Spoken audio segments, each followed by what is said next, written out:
era yang sekarang nih Bu, di masa pandemi ini, kan di beberapa berita itu banyak sekali meningkat ya Bu, untuk kayak diskriminasi, kekerasan terhadap kelompok rentan ini. Nah, itu sebenarnya kenapa sih kira-kira di era pandemi yang sekarang ini kelompok rentan yang tadi anak perempuan dan penyandang difabilitas itu menjadi lebih rentan, dan apa yang sebenarnya terjadi kepada mereka di era sekarang ini? Ya, pertama memang kita harus lakukan data ya, karena data yang lebih memadai, tapi ini ada asumsi lah ya, ada beberapa temuan, tapi ada juga yang didasarkan pada analisis.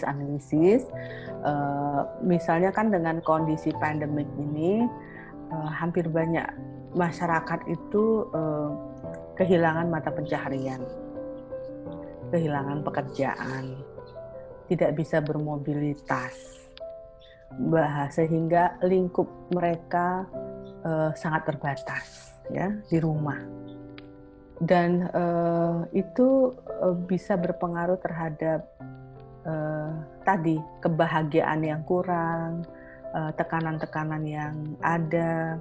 Nah, tekanan-tekanan ini bisa jadi memicu, kalau dulu ada tidak terlalu kelihatan, sekarang dengan tekanan yang begitu kuat, fenomena itu menjadi terejawantahkan, jadi lebih murah marah, lebih stres, ya, lebih dan kemudian terbatas ya, keterbatasan itu berpengaruh dengan bagaimana mereka melihat situasi dan bahkan bagaimana mereka merespon situasi itu. Nah, di situ menurut saya menjadi persoalan yang kompleks. Jadi saya melihatnya memang COVID ini mengintensify itu menjadikan apa yang sudah ada, kekerasan yang sudah ada, diskriminasi yang sudah ada, cara pandangnya itu semakin tajam.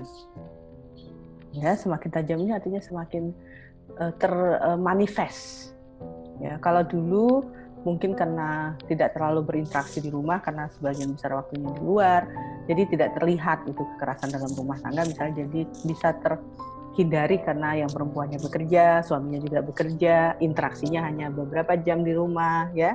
Karena saya juga baru mendapat, bukan baru sih, 2 bulan yang lalu itu workshop dengan mengikuti workshop yang dilakukan oleh teman-teman organisasi buruh bisa perempuan.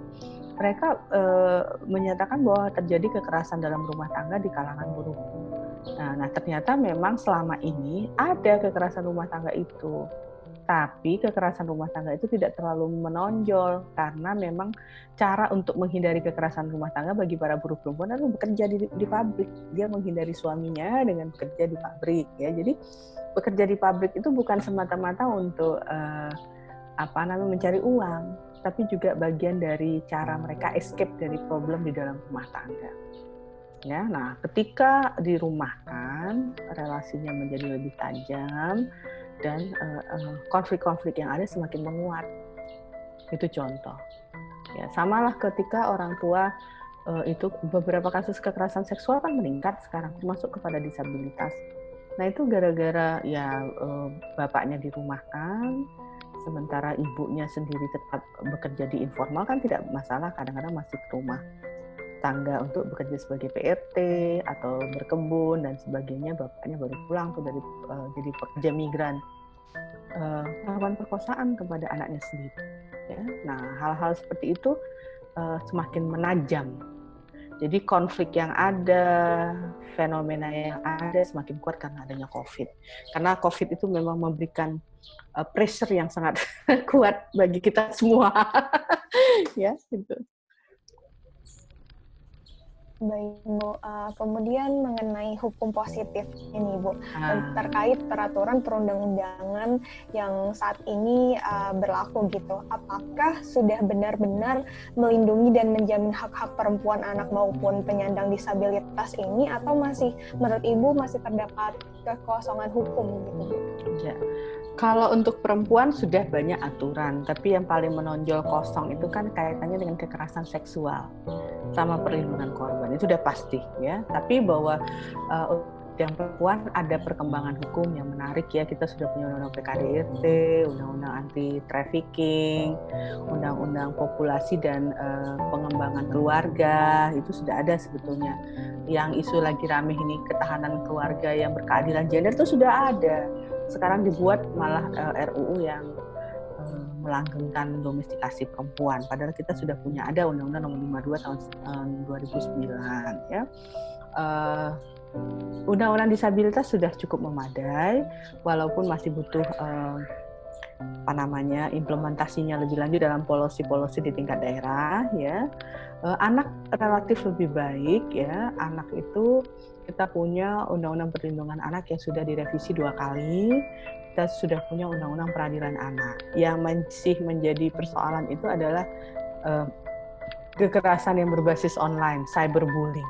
Ya, cyberbullying untuk anak itu masih belum terlalu jelas hukumnya. Kan dia beda dengan kekerasan biasa ya. Kalau cyberbullying, apalagi cyberbullying online itu khas yang baru, kekerasan seksual kalau untuk perempuan. Nah, kalau untuk disabilitas menurut saya lebih sudah ada semua, tapi peraturan pelaksananya untuk perlindungan ketika disabilitas menjadi korban, bagaimana dia mengakses lebih lanjut layanan-layanan itu. Nah, itu semua memang menurut saya masih perlu ditambahkan lagi. Pekerja migran kita sudah punya Undang-Undang Nomor 18 tahun 2017, Undang-Undang Perlindungan Pekerja Migran. Ya, nah yang memang yang belum dilindungi adalah pekerja mandiri. Pekerja migran mandiri itu belum terlindungi di dalam Undang-Undang Pekerja Migran. Undang-Undang Pekerja Perempuan, Buruh Perempuan itu juga sudah. Tapi kalau kita lihat Undang-Undang Anti Rasial dan Diskriminasi kita sudah ada ya.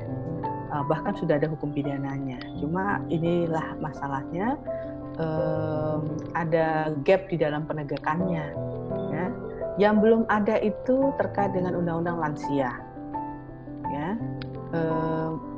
Kemudian menurut Ibu gimana peran negara terhadap untuk melindungi hak-hak perempuan, anak, dan penyandang disabilitas saat pandemi ini, apakah sudah cukup efektif? Ya, menurut saya sih begini, bahwa semua negara itu dalam keadaan mencari-cari cara dalam melindungi, karena pengalaman COVID ini pengalaman baru bagi semua negara, ya. Itu satu hal. Bahwa apa yang selalu diperdebatkan kan kalau soal COVID ini ketidakkonsistenan negara yang sangat cepat untuk kemudian tidak memikirkan dampak bertambahnya COVID karena sistem restriction itu. Jadi PSBB ya, kemudian kebijakan-kebijakan itu. Nah, itu satu hal. Hal yang lain sebetulnya kan untuk perempuan dan anak ini yang banyak dijadikan catatan dan yang berbagai sharing adalah soal pelayanan. Jadi pelayanan kemarin 2 bulan yang lalu teman-teman paralegal dari beberapa daerah itu bercerita bahwa biasanya Pemda menyediakan dana untuk visum gratis karena polisi tidak menyediakan dana untuk visum gratis. Tapi dengan adanya COVID, dana itu dialihkan untuk penanganan COVID katanya. Akhirnya apa? Beberapa korban, banyak kasus kekerasan dan korban tidak punya dana untuk visum, jadi harus diambil dari dana korban itu sendiri. Nah, itu satu hal. Yang kedua, teman-teman juga mengeluhkan pelayanan kepada korban menjadi lebih lambat. Tadi satu, dananya teralihkan. Yang kedua, lebih lambat. Ya, polisi seperti punya argumentasi untuk tidak melanjutkan proses secara cepat dengan alasan COVID. Termasuk layanan-layanan lainnya, misalnya layanan konseling, ya, beberapa orang merespon bahkan lembaga layanan korban itu menjadi sulit untuk diakses karena kan serba salah ya, termasuk misalnya layanan rumah aman itu kan serba salah. Orang masuk sementara di situ ada orang lain. Jadi selalu persoalannya adalah keamanan, apakah dengan berinteraksi secara langsung gitu, kemudian bisa berdampak pada penularan COVID atau tidak. Jadi mau nggak mau memang ada dampaknya dari pelayanan dan penegakan hukum yang ada menjadi lebih lambat selama masa COVID. Kemudian Bu, kan tadi disebutkan mengenai kayak seperti kekosongannya untuk peran pemerintah dalam selama COVID ini. Nah, dari Ibu sendiri, apakah ada saran ke pemerintah maupun masyarakat untuk meningkatkan perlindungan terhadap kaum rentan ini di masa pandemi sekarang? Saya kira memang sarannya adalah kita saling mengingatkan ya, untuk kemudian dalam masa COVID ini tidak mengambil satu tindakan-tindakan yang bahkan merugikan anggota keluarga kita sendiri. Itu untuk masyarakat. Kalau untuk pemerintah memang perlu ada penyesuaian standar pelayanan dengan standar yang sudah ada di UN. Kan ada guidelines tentang penanganan COVID di masa pandemi COVID untuk misalnya perempuan, anak, itu kan. Nah, saya kira pemerintah memang harus mengikuti guideline itu, termasuk misalnya tadi tidak boleh ada penundaan pelayanan kepada korban, bahwa pelayanan tetap harus dibuka dengan tetap menjaga kesehatan, bahwa emergency services termasuk misalnya visum itu menurut saya emergency services itu harus tetap disediakan ya. Kemudian adanya upaya-upaya untuk partisipasi perempuan dalam mengambil langkah-langkah penanganan pandemik ya di komunitas masing-masing. Nah, ini kan cukup kuat sebetulnya. Tapi yang tadi itu pelayanan-pelayanan itu harusnya tetap dibuka dan tidak ada alasan untuk tidak diakses. Nah, saya kira itu rekomendasi saya, pakailah standar yang sudah ada untuk kita menyesuaikan layanan kita ya, mematuhi COVID tapi juga tetap membuka akses bagi perempuan dan anak ketika mereka dalam keadaan yang sangat butuh bantuan ya. Nah, itu menurut saya begitu, dan saya kira itu sih dasarnya ya.